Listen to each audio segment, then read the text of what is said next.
Good afternoon. My name is Samuel Hemery. I am an assistant professor in Institut Péprim in France, and today I would like to talk about how microtextured regions influence the early sleep activity in titanium alloys. This work has been carried out in Institut Péprim in France and in collaboration with the University of California, Santa Barbara. Processing of titanium alloys can introduce millimeter-long scale regions with a sharp local texture. These regions are called microtextured regions, MTRs, or are also called macrozones. Their existence, such as shown on the EBSD map on the right, is known for decades. However, their consequences are still poorly understood, although a detrimental effect on fatigue and dwell fatigue properties is well identified. On this slide are shown a few photographs of the engine failure of an Airbus A380 that occurred in 2017. On the left is shown the engine after landing of the aircraft, and on the photograph in the center of the slide is shown the fan disc that has been found in Greenland. On the right are shown a few micrographs of the crack initiation site, and you may observe that there is a very large and sharp microtextured regions located at the crack initiation site. So these macrozones are still a major industrial concern, and it is really important to understand the role of these microtextured regions on the early sleep activity and the deformation behavior at low strains in this context. The results that I will present today are a summary of the work that has been carried out over the past few years, and I will start with some experimental data obtained using an in situ SEM tensile test on a TI64 specimen with a bimodal microstructure. We have analyzed the sleep traces at different loading steps in order to monitor sleep activation. And two regions with different textures have been considered. These regions are shown on this slide. There is region 1 that has no dominant crystallographic orientation, and region 2 that has a dominant 001 orientation. The specimen was loaded in the scanning electron microscope up to 0.1% plastic strain. At each step, we detected the new sleep traces, and we identified the active sleep modes based on EBSD data and the sleep traces. A few examples of sleep mode identification is shown on the micrograph on the right of this slide. Using the orientation of the sleep traces, we determine the sleep plane and the Schmidt factor of the active sleep system. With this data, we can obtain very useful information. A few examples are given in the following. Here are data that has been obtained at 700 MPAs. These plots show the fraction of alpha grain that exhibits sleep traces as a function of the angle between the C-axis and the loading axis. This fraction considers is normalized with respect to the number of alpha grains considered in a given orientation domain. So these plots are pretty texture insensitive. And the comparison of data obtained in region 1 and data obtained in region 2 show that sleep is more frequent in a given orientation domain in region 2, where we have a dominant 001 orientation. Similar analysis has been carried out at a higher stress level at 770 MPAs. And in these plots are shown still the fraction of alpha grains with sleep traces, but this time against the Schmidt factor. Again, this is normalized with respect to the number of alpha grains within a given Schmidt factor bin. And the comparison of the data obtained in both regions show that slip is more frequent and proceed at lower Schmidt factors in the region with the dominant 001 orientation. And that reveals that slip activation and the onset of slip activity proceeds earlier in a microtextured region with a dominant 001 orientation. And this hints the presence of long-range stress heterogeneities within the material. And we investigated that point further using crystal plasticity simulations using a spectral solver. We used an in-house code that has been developed based on the model of Lebenson and co-workers. The main equations are recalled on this slide. The material parameters are given in this table as well. And the microstructure that has been considered for the simulations is shown on the right. It has been experimentally characterized using 3D BSD. We've used the tri-beam microscope that has been developed in Santa Barbara. With that, we simulated tensile tests, and we extracted the mechanical fields at an applied stress level of 850 MPa. On the left are shown the crystallographic orientation with respect to the loading direction that is horizontal. And we have identified the stress hotspot using a threshold of 900 MPa for the stress component along the loading axis. And you can see that the stress hotspots are located in the microtextured regions with a dominant 001 orientation. And this is consistent with the presence of hard grains defined with a misorientation between the loading axis and the c-axis of the HCP lattice lower than 10 degrees that highlights a difficult basal or prismatic slip activity. We have carried out a similar analysis regarding the plastic strain hotspots. And interestingly, the plastic strain hotspots are also located in microtextured regions with a dominant 001 orientation.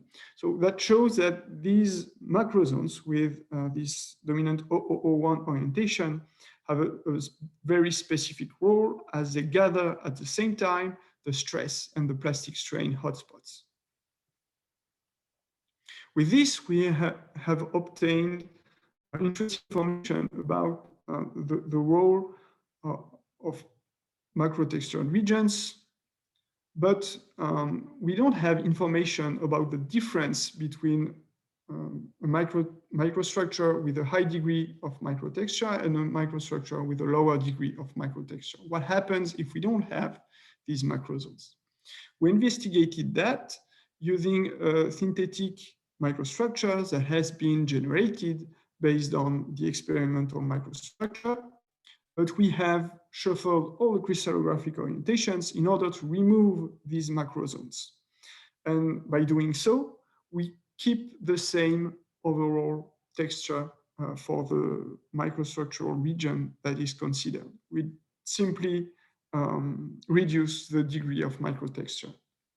We have simulated the same tensile test as previously, and we extracted the mechanical fields in order to highlight the differences between both microstructures. On the plot on the left is shown the distribution frequency of the stress component along the loading direction. Black dots indicate the experimental microstructure, which exhibits a high degree of microtexture, and the white dots show the synthetic microstructure with a lower degree of microtexture. And this plot indicates that the stress heterogeneity is higher in the microstructure with a high degree of microtexture for a similar applied stress level. And we have carried out a similar analysis, always at a similar applied stress level, but considering the plastic strain magnitude.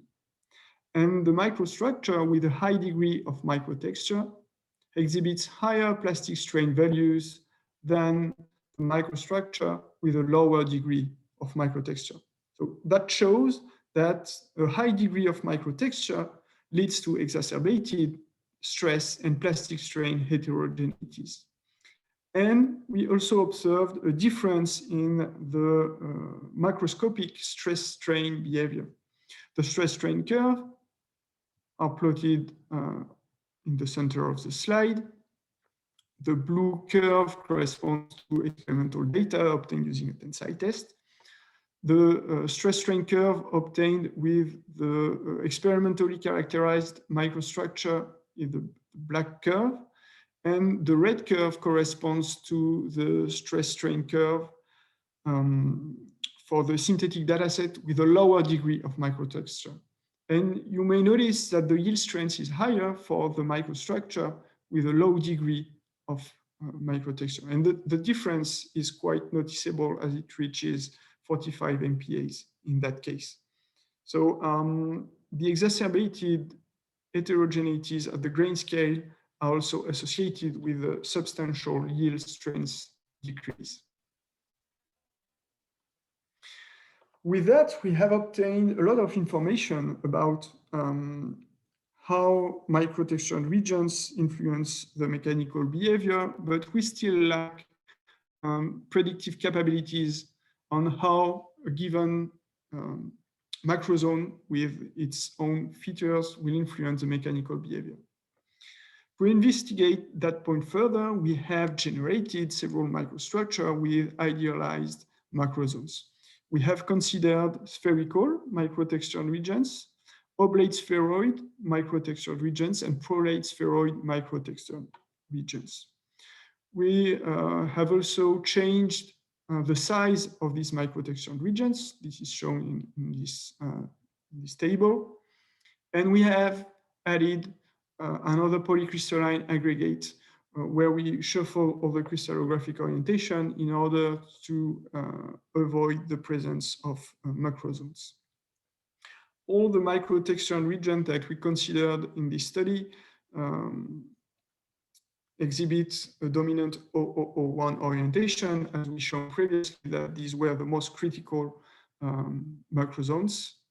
And the macrotexture is maintained for all these microstructures. This is shown on the pole figures on the right of this slide. So we just changed the macrozones and their features. We simulated tensile tests, and we extracted from these tensile tests the yield strengths. The black dots here indicates the yield strengths obtained for the microstructure without any macrozone, with the lowest degree of microtexture.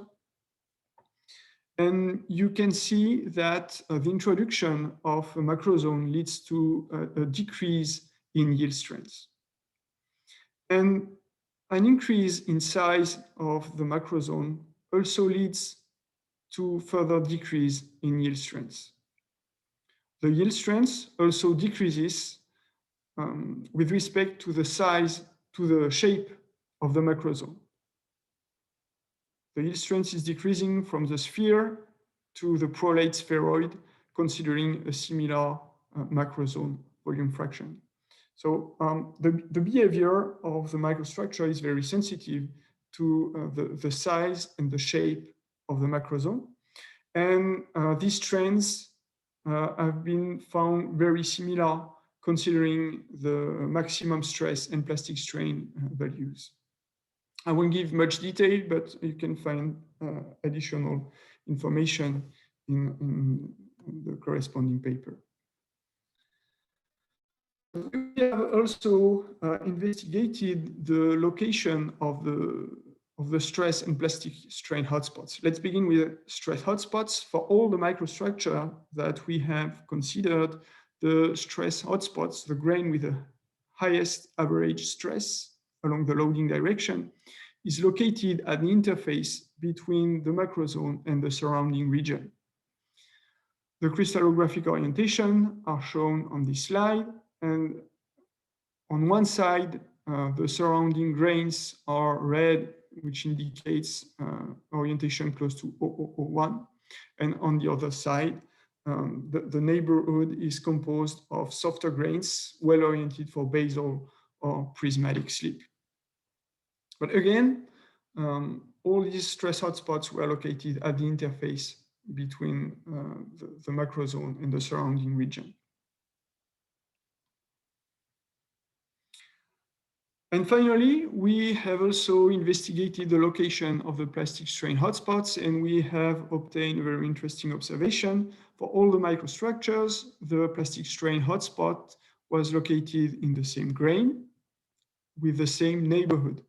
This is possible because the crystallographic orientation redistribution process only affects 1 or 2% of the crystallographic orientation. So these grains were basically unaffected by the redistribution process.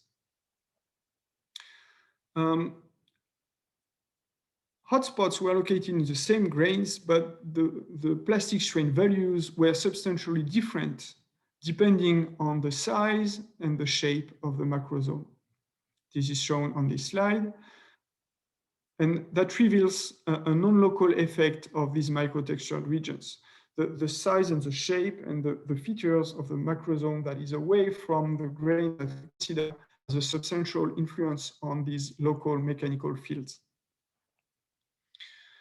This brings me to my conclusions. We have found that microtextured regions with a dominant 001 orientation promote stress heterogeneities.